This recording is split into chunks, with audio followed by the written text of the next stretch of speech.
오늘 여러분 느헤미야의 이야기인데요, 참 다이나믹해요. 그리고 또 하나는 정광석과 같은 빠른 스피드를 보이고 있어요. 느헤미야는 이미 증명된 인물이었다. 그는 페르시아에서 황제의 술 맡은 관원장이었습니다. 황제의 목줄을 잡고 있어요. 얼마나 황제를 노리는 사람이 많을까요? 제일 쉬운 방법은, 깨끗하게 증거 안 남기는 방법은 술에다 독을 타는 겁니다. 그런데 이 모든 황제를 위한 술잔이 올라올 때 그것을 모든 감별하는 사람이 느헤미야예요. 최측근이란 말이에요. 이런 자리에 올라온 그 성공한 거 아니겠어요? 심지어 그는 유대인도 아니에요. 유대인이에요. 페르시아 사람도 아니고 유대인이란 말이에요. 얼마나 많은 정적들이 많을까요? 페르시아에는 술 맛보고 독을 안길 수 있는 사람이 느헤미야 한 사람뿐일까요? 여러 계파에서 느헤미야를 끌어내리고 그의 약점을 봐서 그를 제거하고 그 자리에 들어갈 수 있는 사람이 굉장히 많을 겁니다. 그는 성공했습니다. 그러나 그의 성공은 페르시아에서의 성공입니다. 우리는 하나님 나라에서 승리하는 여러분 되길 예수 이름으로 축원합니다. 하나님과 공감하라. 하나님과 공감하라. Be in line with God. 제가 이 말을 참 좋아하는데요, 하나님은 나와 공감하십니다. 나의 슬픔, 지금 당신의 연속된 실패의 아픔을 겪고 계시고 하나님은 당신과 공감하고 계십니다. 질병에 또 어려움에 처하고 억울함에 처한 당신의 모든 모습을 하나님은 깊이 공감하고 계십니다. 그런데 오늘 one more step, 한 발만 더 나가기를 원해요. 하나님은 나와 공감하십니다. 나도 하나님과 공감하는 축복이 있을지어다. 이것을 믿음이라 그래요. 느헤미야 1장 3절과 4절에 보면은 느헤미야가 어떤 소식을 듣게 되는 것입니다. 여러분 이 말씀을 다 같이, 그들이 내게 이르되 사로잡힘을 면하고 남아있는 자들이 그 지방 거기에서 큰 환난을 당하고 능욕을 받으며 예루살렘 성은 허물어지고 성문들은 닫다 하는지라. 내가 이 말을 듣고 앉아서 울고 수일 동안 슬퍼하며 하늘의 하나님 앞에 금식하며 기도하여. 예루살렘의 형편이 어떠냐고 느헤미야가 묻는 거예요. 그랬더니 예루살렘의 소식을 전하는 자가, 예루살렘 지금 끝났습니다. 환난, 여인들은 능욕, 남자들은 다 끌려갔고 아이들은 굶어 죽어가고 있습니다. 성전은 무너져서 가루가 됐고요, 성벽은 다 허물어졌습니다. 성문은 다 불타버렸습니다. 그래서 예루살렘은 황폐해지고 광야가 되었다는 것입니다. 그러므로 성도 여러분, 여러분도 무너진 모습이 여러분의 모습이 아닙니다. 여러분 실패한 모습이 여러분의 모습이 아닙니다. 절대로 무너진 채, 실패한 채 여러분 그대로 살아서는 안 됩니다. 우리는 하나님의 자녀입니다. 하나님의 상속자입니다. 7번 넘어진다. 우리도 7번 넘어질 수 있다. 그러나 우리는 다시 일어난다. 네. 여러분, 무너지면 다 들어와요. 한 번만 무너져도 여러분 다 들어오는 거예요. 없던 일까지 다 생기고, 질병이 하나 있으면은 나중에는 그것이 장기로까지 전이되고 막 이런 걸 두려워하죠. 나중엔 과도 여러 가지 과로 협진을 받아야 돼요. 나중엔 정신과까지 협진을 받아야 돼요. 이 정도로 그냥 엎친 데 덮치는 것이 무너지는 겁니다. 왜? 디펜스가 없으니까, 성벽이 없으니까 다 쳐들어오는 것이에요. 한 번 실패하고 한 번 되면 그것만의 책임을 지는 것이 아니라 그 연속된 아픔과 연속된 트라우마가 계속 인생을 붙잡고 있잖아요. 존경하는 성도 여러분, 그런데 여기 복음의 소식이 있어요. 오늘 나사렛 예수 이름으로 끊어진다. 아니 뿌리가 뽑혀 밖으로 쏟아질지어다. 느헤미야는 이 소식을 듣자마자 울어요. 기도를 시작해요. 그냥 기도하는 것이 아니라 금식하면서 기도를 하는 것입니다. 성도 여러분, 느헤미야 이럴 필요 없어요. 절대로 이럴 필요 없어요. 또 이래서는 안 돼요. 공직자잖아요.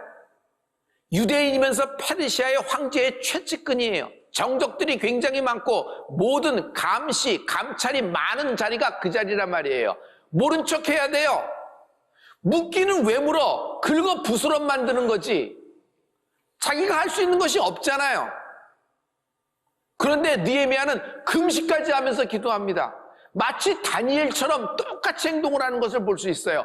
그의 하나님께 미친 모습을 볼 수 있어요. 여러분, 우리에게도 인생의 성벽이 있습니다.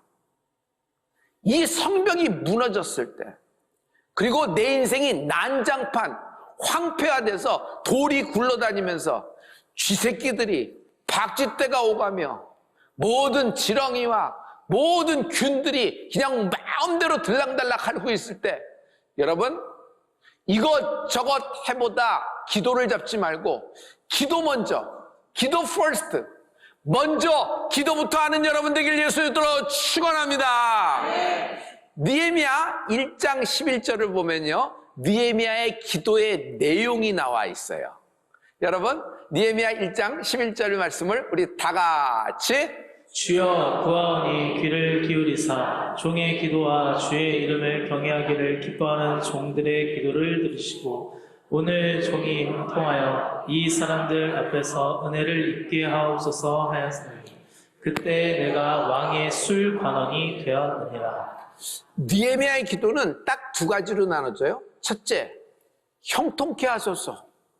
Success today. 하나님, 오늘 주의 종이 Success today. 형통케 하시옵소서. 두 번째는 무슨 기도를 하는 줄 아세요? 그것만 기도하는 것이라 한 걸음 더 깊이 기도해요. 여러분, 이것이 오늘 여러분에게 펀치라인이 될 거예요.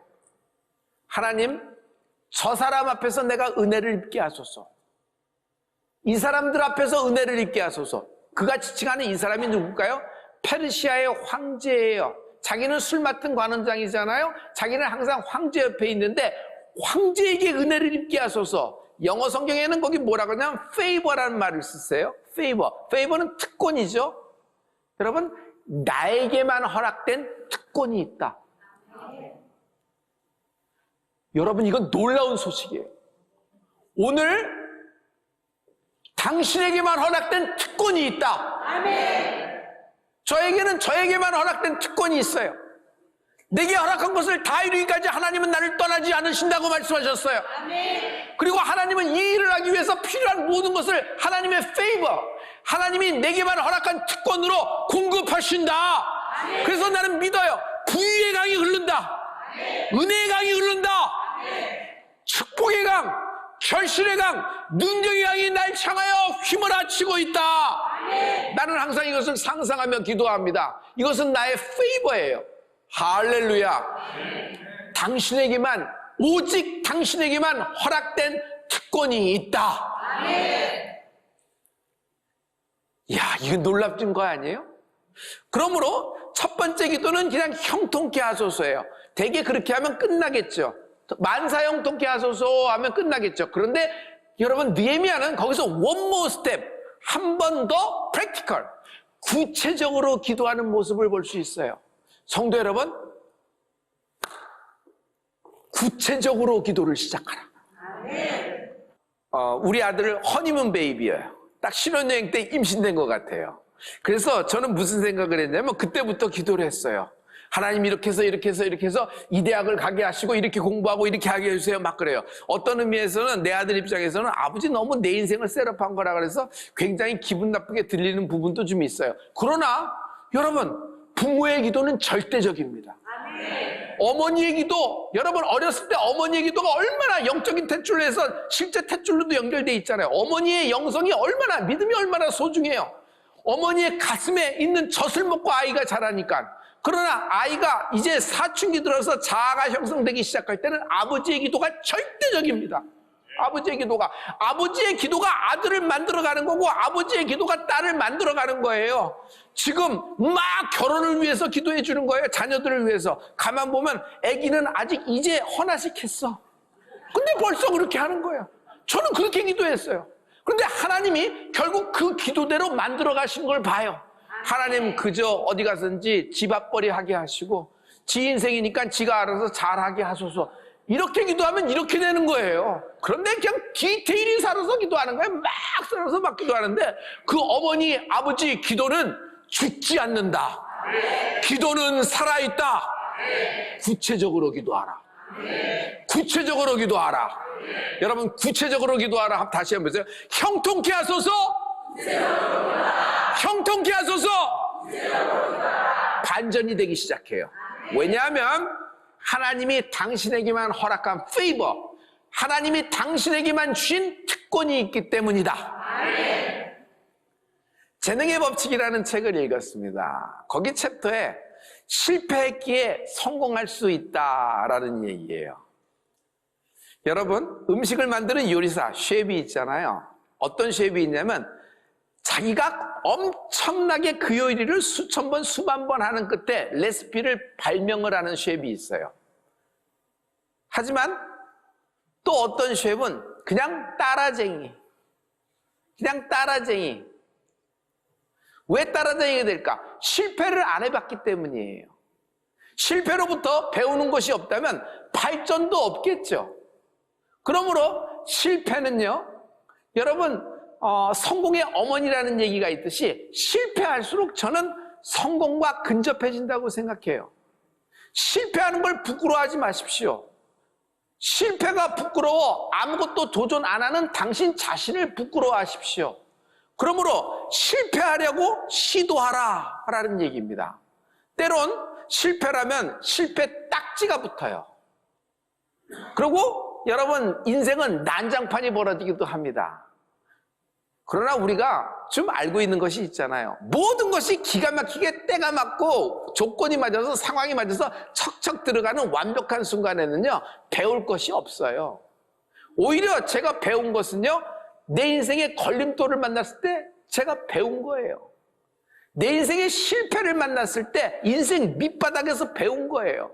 인생 밑창이 있더라고요. 그 밑창에서 대굴대굴 구르면서 저는 하나님을 만났고, 인생 밑바닥에서 걸림돌을 만났을 때, 아, 이 걸림돌이 하나님을 만나면 디딤돌이 되는구나. 이것은요, 구호나 어떤 격언이 아니라 내 인생의 이야기가 됐어요.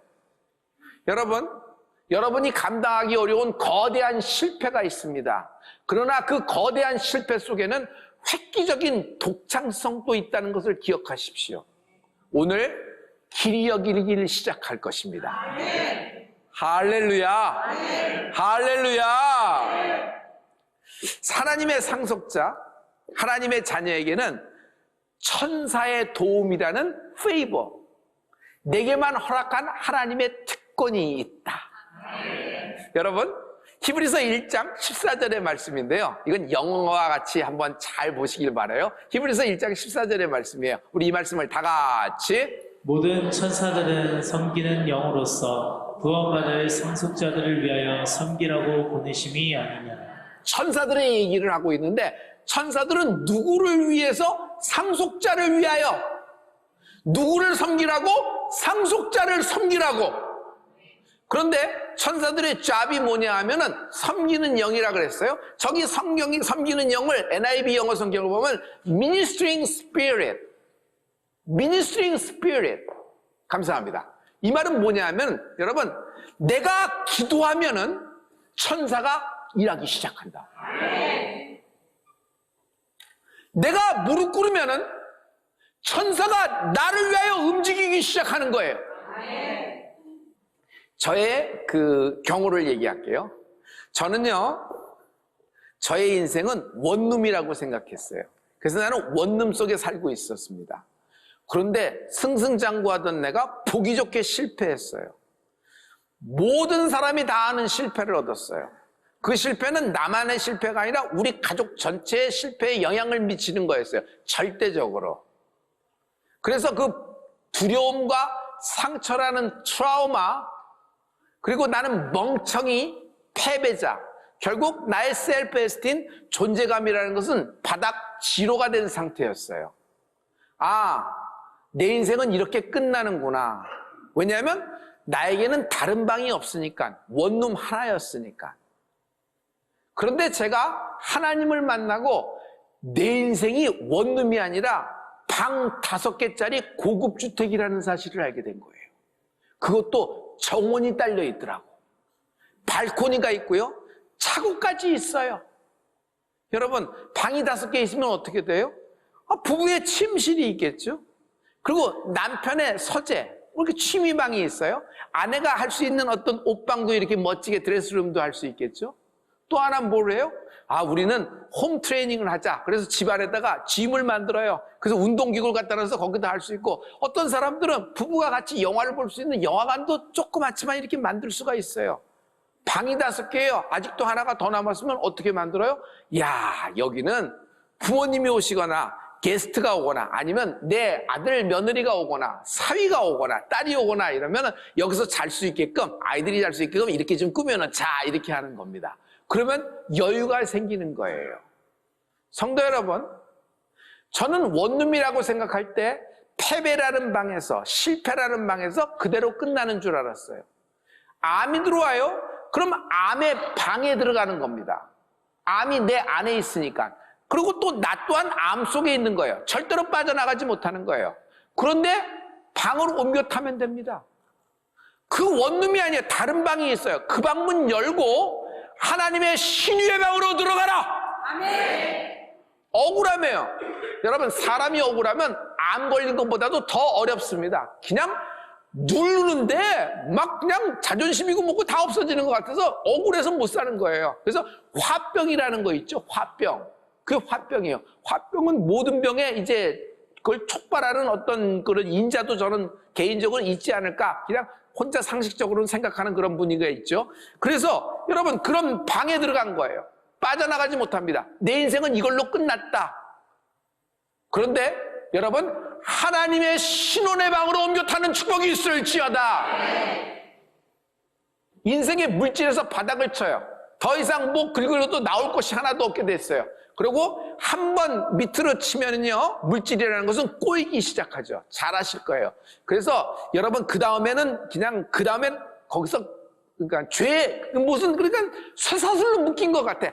아무것도 할 수 없어요. 자기 이름이 죽더라.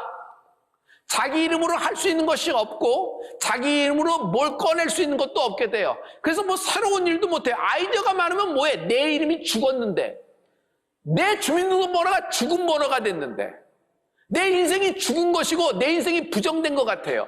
그래서 그 방 안에 갇힌 겁니다. 그런데 여기서 여러분 꼭 기억하십시오.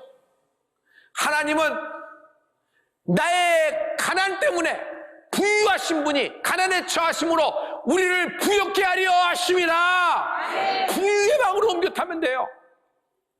여러분, 죽음의 그림자가 있는 사람 생명의 방으로 옮겨 타면 돼요.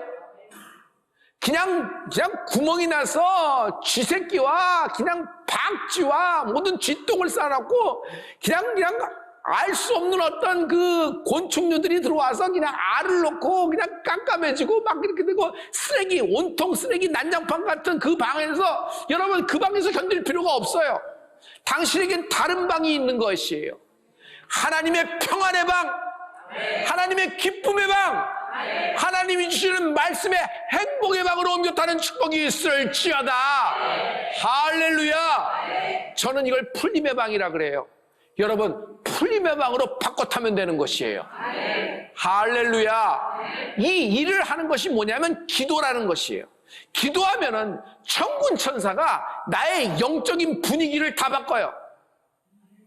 천군 천사가 어떤 역할을 하냐면 나의 모든 성벽이 되어주는 거예요.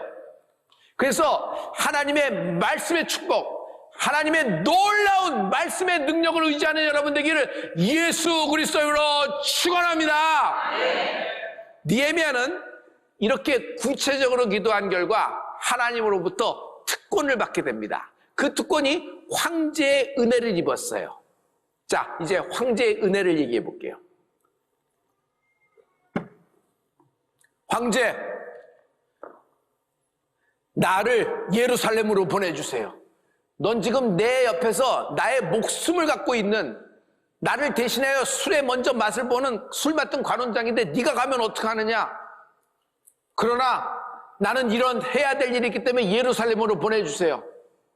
뭘 하려고 그러냐? 내 고향 예루살렘의 성벽이 무너져서 지금 황폐화돼서 거기는 웃음거리가 되고 여인들은 농락당하고 아이들은 굶어 죽고 남자들은 다 끌려가서 이도저도 아무것도 안 된 상황이 됐는데 나를 보내주세요 라는 얘기입니다. 여러분, 이건 목을 걸고 한 얘기예요.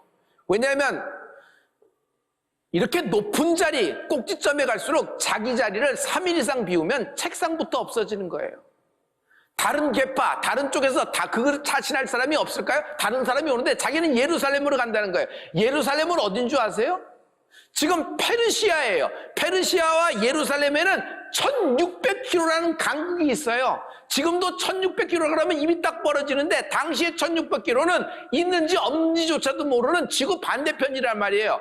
여러분, 그런데 느헤미야는 1600km 떨어진 유대의 소식을 듣고 여러분 울며 기도하며 금식하잖아요. 모른 척 해버리고 없는 척 해버리면 될 수 있는데 그는 그 얘기를 듣고 슬퍼하는 거예요. 그럼 왜 그럴까요? 나라를 사랑하는 것이고 하나님의 마음과 공감이 되는 것이에요. 할렐루야. 할렐루야. 지금 현재 대한민국이 다 무너진 성벽 같아요. 그러나 여러분, 우리가 하나님 마음과 공감이 되어 함께 기도할 때 하나님 정광석과 같은 일이 일어날 줄 믿습니다. 느헤미야는요, 여러분, 나를 예루살렘 보내주세요. 그래, 그럼 네가 어떻게 하냐? 나를 총독으로 보내주세요. 공직자로 보내주세요. 그리고 혼자 총독으로 간들 무슨 일을 하겠습니까? 저에게 권한을 주세요. 많은 호위병과 많은 군대를 활성하게 하시고, 또 하나, 성을 다시 쌓으려면은 목재가 필요하고 석재가 필요하고 석공이 필요하고 목수가 필요하고 건축업자가 필요하고 많은 조달할 물품이 많은데 지금 페르시아에서 예루살렘까지 이거를 어떻게 물류를 수송해요? 여러분, 공장과 어떤 수출을 하시는 분들은 잘 알 거예요. 물류의 타이밍에 따라서 단가가 달라지죠. 그때 언제 도착하고 시핑을 배로 하느냐, 아니면은 차로 하느냐, 아니면 비행기로 하느냐에 따라서 모든 것이 다 달라져요. 그래서 물류는 지금도 복잡해요. 지금도 어려운 문제예요. 당시에 1600km 물류를 어떻게 하겠어요? 그래서 느헤미야가 이렇게 얘기합니다. 황제의 봄을 참고 황제의 곡간을 쓸 수 있는 특권, 그 페이버를 내게 주세요. 황제는요, 페르시아 시대니까 전쟁을 할 수 있도록 각 도시 주요한 요점마다 보물 창고를 갖고 있어요. 통치 자금을 갖고 있단 말이에요. 그런데 예루살렘으로 가면서, 가까이 가면서 이쪽에서는 백향목을 꺼내옵니다. 저쪽에서는 여러분 목재를, 돌을 조달하는 겁니다. 이쪽에서는 목수를 동원하고 저기서는 석공을 조달하고 이쪽에서는 건축업자를 다 동원시키는 겁니다. 그리고 여기서는 먹을 것을 조달시키는 거예요. 점점 눈을 갖고 올수록 각 창고에 문을 여는 겁니다. 황제는 거기에 어인을 꽝 찍어서 여러분 느헤미야의 손에 얹어주니 느헤미야는 그 황제의 어인을 받고 그 공문서를 갖고 페르시아의 술 맡은 관원장님 예루살렘의 총독이 되어 1600km를 날아 여러분 무너진 예루살렘 성벽을 단 52일 여러분 여기다 앞에 조그맣게 돌담 하나 쌓는 것이 아니에요. 예루살렘에 무너진 성벽 그것을 단 52일 만에 정광석화 같이 암살과 저격범 속에서 이것을 완공을 시키는 것입니다. 아멘. 여러분 이러한 축복이 있을지어다. 아멘. 여러분 우리가 하나님의 일을 할 때 급속히 해야 될 일이 있어요. 여러분 빠르게 진행되어야 될 일이 있어요. 여러분 앞에 최우선적으로 진행될 일이 무엇입니까? 당신에게 지금 최우선적으로 응답받아야 될 일이 무엇입니까? 여러분 오늘 구체적으로 기도하십시오. 아멘. 하나님이 이 일을 이루실 것입니다. 아멘. 절대로 실망치 말고 실패 속에서 다시 일어나 기도할 때 먼저 기도할 때 하나님이 이 일을 이루시리라. 아멘.